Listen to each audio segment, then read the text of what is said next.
이번 영상에서는요, 여러분들의 백전백승 영어 공부 전략을 짜는데 도움이 되는 꿀팁들 알려드릴게요. 안녕하세요 여러분, 환영합니다. 저는 영서당의 훈장 선생님 김승규입니다. 자, 이번 영상에서는요, 앞에서도 잠깐 말씀을 드렸죠. 여러분들의 백전백승 영어 공부 전략을 짜는 데 있어서 여러분들이 절대 놓치시면 안 되는 꿀팁 3개 이야기를 나눠보도록 할게요. 저는 기본적으로 이렇게 좀 생각을 하거든요. 어떤 일이든지 간에 사전에 적절한 계획과 전략을 짜는 게 굉장히 중요하다고 좀 생각을 해요. 그래서 가끔씩은 계획 세우느라 전략 짜느라 모든 에너지를 다 써서 막상 필요한 일은 하지 못하는 그런 경우도 종종 이렇게 겪게 되는데, 사실 이 영어 공부 전략을 적절하게 잘 짜는 거 아주 중요합니다. 그래서 제가 모르긴 몰라도 지금 이 순간, 이 영상을 찍고 있는 지금 바로 이 순간에도 어디에선가 핸드폰을 들고 또는 이제 노트에 필기를 하면서 내가 앞으로 내 영어 공부 이렇게 해 나갈 거다 전략을 짜고 계시는 분들이 있으실 것 같아요. 근데 이제 여러분 생각을 해보세요. 저도 지금 제가 영어를 가르친 지 한 10년 차가 됐거든요. EBS에서 강의한 지는 보니까 한 7년째 막 이렇게 됐더라고요. 영어를 강의한 지도 꽤 오래되고 그 전에는 또 굉장히 오랫동안 영어를 공부해 봤겠죠. 어쨌거나 영어 공부하고 뭐 가르치고 경험이 많은 사람으로서 저도 스스로 영어 공부 이렇게 해야지 전략을 짜본 적이 있고, 그 전략들이 실패를 하면서 배운 어떤 그런 실패담들이 있단 말이에요. 결국은 이제 제가 그 실패담들 여러분들에게 공유를 해드리겠다는 거고, 그걸 통해서 지금 당장 여러분들의 영어 공부 전략을 조금 더 알차게 구성지게 세우실 수 있다면 저는 너무나 뿌듯할 것 같습니다. 자, 본격적인 이야기 한번 시작을 해보겠는데, 많은 분들이 이미 알고 계시겠지만 제가 우리나라에서 이제 고등학교 1학년 때 6월 말쯤이었어요. 뉴질랜드로 유학을 가게 됩니다. 처음부터 그래서 고등학교도 뉴질랜드에서 졸업을 할 예정이었고요. 그리고 대학교도 외국에서 나와야지 라는 생각이 있었어요. 어느 정도 이제 장기적인 목표는 가지고 유학을 뉴질랜드로 갔었던 거고, 그래서 저는 그 순간이 기억이 나거든요. 뭐냐면 제가 뉴질랜드로 가는 비행기에 딱 탔고, 뉴질랜드로 가는 비행기가 그게 뭐 12시간, 13시간씩 걸리거든요. 근데 거기다가 또 내가 앞으로 최소한 6, 7년 정도는 보낼 거라고 생각하고 있는 나라에 처음으로 비행기에 몸을 싣고 가는 거잖아요. 잠도 안 옵니다. 얼마나 긴장이 됐겠어요. 고등학교 1학년 때 그 어린 나이에. 그래서 제가 처음부터 내가 비행기에서 맘 편하게 자는 게 아니라 거기서 뭔가 내 앞으로의 영어 공부 계획이라도 전략이라도 짜놓으면 나중에 좀 편하지 않을까라는 생각으로 이제 그 비행기에서 남들 다 이제 불 꺼지고 자고 있는 그때 수첩을 딱 하나 꺼내놓고 펜 하나 들고서는 내가 앞으로 공부 이렇게 해야지 막 전략을 짜던 그 순간이 기억이 나요. 바로 제 옆자리에 어머니가 앉아 계셨죠. 어머니는 편하게 주무시고 계셨습니다. 저는 이제 막 이렇게 전략을 짰었고, 그냥 어렴풋이 기억나는 게 아마 요런 맥락이었었던 것 같아요. 제가 아까 말씀드린 것처럼 6월 말에 이렇게 뉴질랜드로 갔거든요. 고등학교 1학년 때요. 근데 이제 어느 정도 잡혀있던 스케줄이 어떻게 돼 있었냐면, 남은 그 고등학교 1학년에 한 5개월 정도는 제가 랭귀지 스쿨에 가게 될 예정이었고요.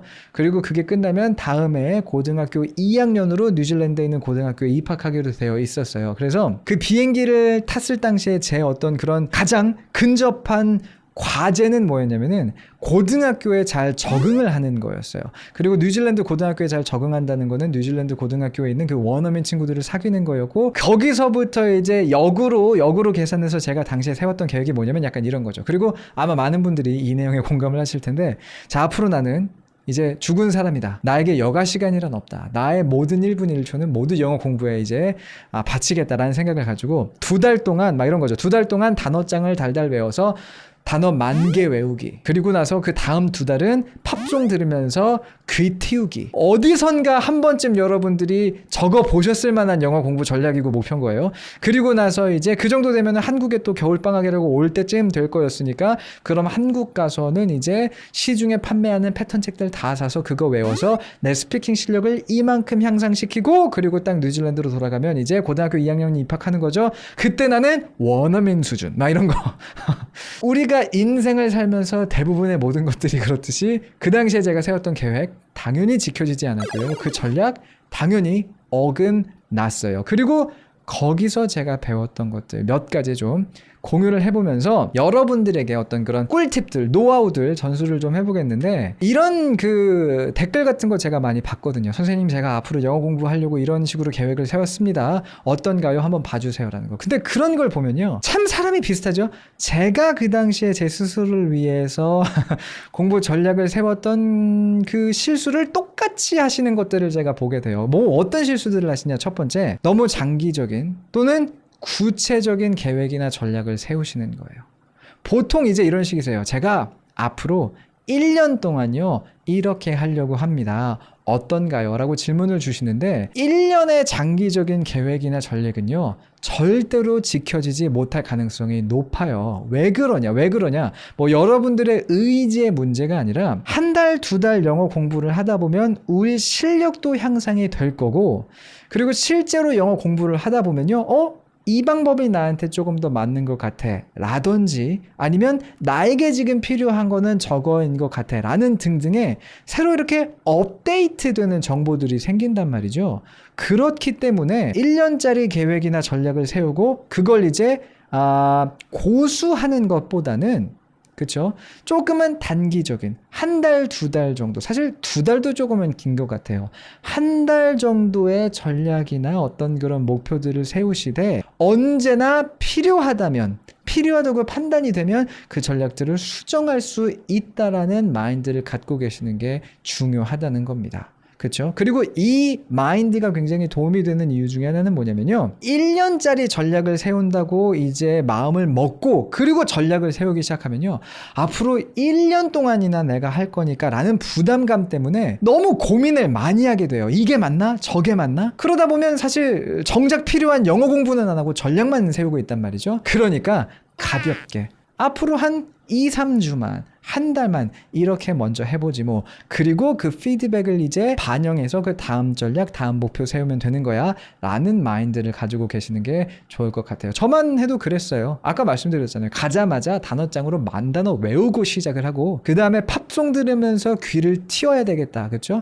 언제나 계획은 원대합니다. 근데 딱 이제 떨어지자마자 입국 심사한다 그러잖아요. 입국 심사 이렇게 딱 하자마자 그 단어고 뭐고 나는 뭐 리스닝이고 그냥 총체적인 난국이구나를 깨달았고, 그리고 또 단어장 막 외우기 시작하다 보니까, 야, 이거 10,000단어 외우는 거 진짜 빡센데, 2달 동안 10,000단어 외우는 거는 당연히 불가능한 거고, 이거 단어장을 갖다 공부하는 것 자체도 되게 효과가 좀 없는 것 같은데, 그냥 첫날 이튿날 부터 세웠던 계획이 다 엎어지게 된단 말이죠. 그러니까 조금은 짧게, 그렇죠? 뭐 한 2, 3주에서 한 달 정도로 전략을 세우시되 언제나 그게 수정 가능하다라는 거 생각을 해주셨으면 좋겠고, 그리고 비슷한 맥락에서요, 두 번째 팁인데, 여기에 내가 몇 시간을 투자할 거다, 몇 주를 투자할 거다, 몇 달을 투자할 거다, 그런 식으로 시간을 투자한다라는 개념으로서 전략을 세우시는 거, 역시나 그것도 비추입니다. 왜냐면 이게 시간은 아무것도 안 해도 흐르잖아요. 그렇기 때문에 단순히 그냥 시간이 흘렀다고, 내가 어딘가에 시간을 투자했다고 그게 나의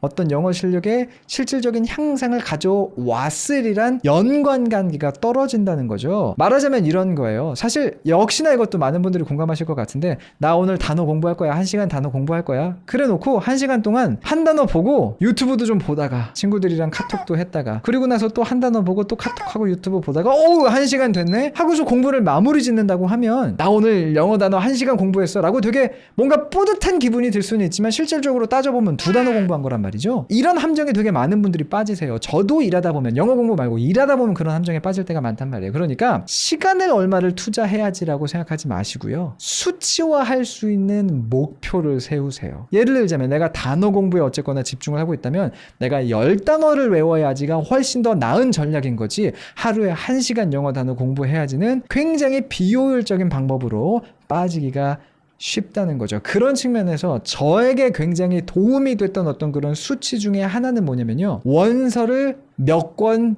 읽을 거냐 였어요. 원서를 몇 권 읽었냐, 약간 이런 거거든요. 원서 읽기 하루에 30분 해야지, 역시나 집중 안 되면 30분 읽는다고 앉아는 있었지만 반 페이지 읽고 끝나고 이럴 수가 있단 말이죠. 그게 아니라 아예 하루에 5쪽은 읽는다 라든지 아니면 일주일에 한 권은 읽는다라든지 그래서 정확하게 내가 세운 그 목표를 달성했다, 달성하지 못했다 딱딱 나누어질 수 있게끔 뭔가 수치를 세워 놓으시는 것이 장기적으로 여러분들이 노력한 것만큼의 효과를 보는 것에 있어서 도움이 많이 되실 겁니다. 그리고 세 번째 노하우로 좀 넘어가 보도록 할게요. 이게 또 많은 분들이 하시는 실수 중에 하나인데 한꺼번에 너무 여러 가지 것을 하려고 전략을 세우지 마세요. 이게 그 마음이 저는 100분 이해가 되거든요. 내가 앞으로 영어 공부 열심히 할 거고 그래서 내가 전략을 세우는 거고 목표를 세우는 거잖아요.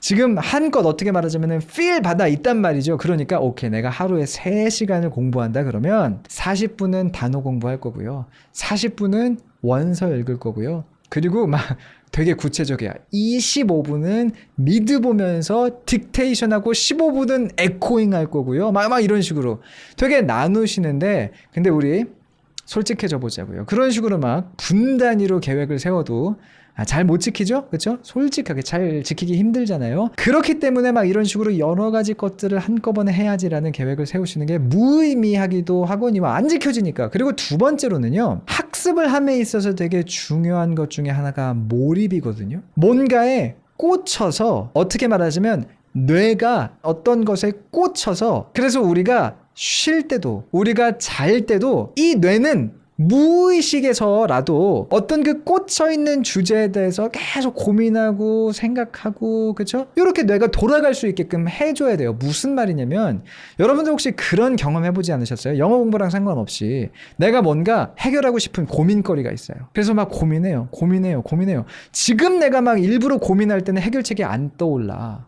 근데 뭔가 꿈속에서 맞다! 이렇게 하면 되는 거 아니야? 라든지 아니면 시간이 좀 지나서 뭔가 저는 좀 그렇거든요. 운전하다 보면은 맞다 이거 이렇게 하면 되는 거네. 이런 순간들이 가끔씩 이제 생길 때가 있거든요. 지금 저희 주피디님 앞에서 고개를 끄덕끄덕 하고 계세요. 많은 분들이 공감하실 건데 왜 그런 일이 일어나는 거냐면 뭔가에 제가 집중을 했잖아요. 5분 10분 집중해서는 이런 일이 잘 일어나지 않아요. 근데 뭐 30분 1시간 그리고 꾸준히 뭔가에 집중하고 막 고민을 하면요. 이 뇌가 말하자면 오케이 너 지금 이거 해결하고 싶은 거구나? 알겠어. 내가 한번 힘써볼게 하고서는 의식이 없는 상황에서도 진짜 잘 때도 아니면 다른 일을 할 때도 이 뇌가 무의식으로 어느 정도 퍼센티지를 할애해서요.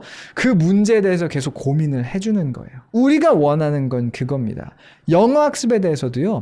공부할 때만 딱 그 효과를 보고 끝내는 게 아니라 무언가에 굉장히 이 영어 공부에 굉장히나 몰입한 나머지 잘 때도 뇌는 영어 공부 관련해 가지고 막 이렇게 힘을 써주기를 바라는 거예요. 근데 그런 몰입의 효과를 얻기 위해서는요. 그 주제를 줄여줘야 돼요. 무슨 말이냐? 내가 원서를 읽고 있다면 원서에만 집중을 하든지 아니면 에코잉에 집중을 한다면 아니면 뭐 이제 리스닝 훈련에 집중을 한다면 그 리스닝 훈련에만 집중을 해서 뭔가 문장을 읽을 때 해석이 잘 안 되던 문장 구조가 있었어요. 그러면 그것을 뇌가 알아서 고민을 해주게끔 또는 뭔가 내가 듣기 훈련을 하는데 어디가 잘 안 들려. 얘가 왜 이런 소리가 나는 거지? 나는 100만 번을 들었는데도 이해가 안 되네. 뭔가 그런데 팍 꽂히게끔 만들어서 그래서 뇌가 이제 막 혼자 고민을 하다가 그래서 자고 딱 일어나면 야 이게 이런 거야 라고 뇌가 이제 우리한테 좀 이렇게 알려주는 그런 순간이 오게끔 유도할 수가 있어야 되는데 원서 읽기 요만큼 단어 공부 요만큼 영어 듣기 요만큼 막 이렇게 하면요 뇌가 너 그래서 네가 집중하고자 하는 게 뭔데 파악이 안 되고요 우리가 원하는 제가 앞에서 설명드렸던 그 무의식이 작동하는 일이 벌어지지 않게 되는 거예요. 그래서 이렇게 막 여러 가지 것들을 해야지라고 전략을 잡잖아요. 그러면 어떤 일이 일어나냐? 이게 되게 웃긴 게 막상 공부를 하는 우리는 되게 뿌듯해요. 왜냐면 진짜 많이 한 것 같거든. 그리고 너무 힘들어. 너무 힘들고 너무 바빴고 그리고 뭐 어쨌거나 이것저것 한 것 같으니까 하루가 끝날 때는 되게 뿌듯해요. 역시 한다면 하는 사람이야 막 이런 기분이 들어요. 근데 시간을 조금 투자해놓고 보면요 효율이 없어요. 왜? 발만 담근 거거든요. 뭔가 맛만 본 거지 거기에 푹 빠져가지고 집중해서 몰입해서 그래서 무언가를 확 뭔가 그 시너지 효과를 내지를 못한 거예요. 그래서 너무 여러 가지 것들을 하지 마시고요. 아까 말씀드렸잖아요. 그렇죠? 2주 또는 3주 정도의 어떤 그런 텀을 가지고 전략을 계속 수정해 나가는 거다라는 어떤 마인드를 가지고 이게 이제 첫 번째 팁이었죠. 그리고 또 하나 무조건 하루에 몇 시간 할 거다. 시간이 아니라 뭐 내가 단어면 단어 10개다. 아니면 뭐 원서는 일주일에 한 권을 읽을 거다와 같은 물리적으로 잡히는 수치를 가지고 공부를 하시되 하나에 몰입을 하셨으면 좋겠다는 거예요. 오케이. 내가 지금 이번 일주일 원서 읽을 거고 이렇게 일주일에 한 권씩 원서 읽어나가는 거 4주 동안 한 달 동안 해볼 거야. 와 같이 말이죠. 이해가 되시죠? 내가 하루에 3시간을 공부할 건데 30분은 뭐 할 거고 1시간은 뭐 할 거고 30분은 뭐 할 거고 25분 10분은 이거 할 거야. 이렇게 하는 게 아니라 일주일에 어느 정도의 수치를 4주 동안 반복하고 마지막 4주 딱 끝나면 어땠는지 내가 스스로에게 피드백을 한번 이렇게 해보면서 그 다음 전략 내가 세워갈 거다. 원서를 읽었는데 재밌네? 그럼 좀 더 하면 되는 거고요. 원서를 한 달 읽어봤는데 그랬더니 단어 공부가 좀 필요한 것 같아. 그러면 이제 거기서 뭐 어느 정도 섞는 건 또 섞어줘야 될 거 아니에요? 그래서 원서를 읽되 하루에 단어 5개만큼은 내가 확실히 챙기고 간다라고 한번 해야 하는 일을 추가해보자. 그리고 또 뭐 이렇게 2, 3주 있다가 피드백 그리고 변경 이런 식으로 전략을 세워가시는 거. 요게 제가 오늘 여러분들에게 드리고 싶었던 어떤 그런 핵심 메시지였던 것 같습니다. 자, 사실은 이 주제에 대해서 제가 좀 즐겁게 재밌게 말을 할 수 있었던 이유가 실제로 이 실수들을 제가 다 해봤기 때문에 그래요. 그리고 많은 분들이 아마 제 실수에 공감하실 걸 알기 때문에 왜? 그 사람이 생각하는 게 다 비슷비슷하기 때문에. 근데 그 대신에 저는 이런 실수를 해봤고 하지만 오늘 설명드린 노하우들을 참고해서 공부 전략을 바꿨기 때문에 결국은 지금의 김승규, EBS에서 뭐 라디오 진행하는 김승규의 실력까지 올 수 있었다라고 생각을 한단 말이에요. 뭐 제 실력이 그래서 완벽하다라고 말하는 건 전혀 아니지만 그런 측면에서 지금 당장 영어 공부 전략을 세운다. 앞으로 어떻게 영어 공부하면 좋을까라고 고민하시는 분들에게 오늘의 내용이 많은 도움이 되지 않을까 생각이 됩니다. 자, 제 이야기는 끝이 나고요. 이제 여러분들의 시간입니다. 여러분들이 스스로 판단하기에 저는 저의 영어 공부 전략을 이런 식으로 세우는데 도움이 많이 되더라고요. 다른 분들도 참고하면 도움이 될 것 같습니다 라고 생각되는 부분들 밑에 댓글로 남겨주세요. 많은 분들에게 정말 도움을 줄 수 있는 그런 좋은 기회라고 생각이 되고 물론 오늘 제가 드렸던 이야기에 대해서도 혹시나 뭐 궁금한 거 있으시면 댓글 남겨주시면 되겠습니다. 자, 오늘의 영상이 도움이 되셨다면 좋아요와 그리고 또 이 영상이 남들에게 도움이 될 것 같아. 이 친구 맨날 제 영어 공부하겠다고 계획만 짜지 실제로 하는 걸 내가 본 적이 없어. 그런 분들 주위에 또 있을 거거든요. 그런 분들에게 오늘 영상 공유해 주시는 거 잊지 마시고요. 구독 부탁드리겠고 앞으로 더 좋은 컨텐츠 많이 만들어서 여러분들에게 도움이 되드리는 승규쌤 되도록 하겠습니다. 자, 오늘 영상 마무리하도록 할게요. 다음 시간에 만나요. See you soon.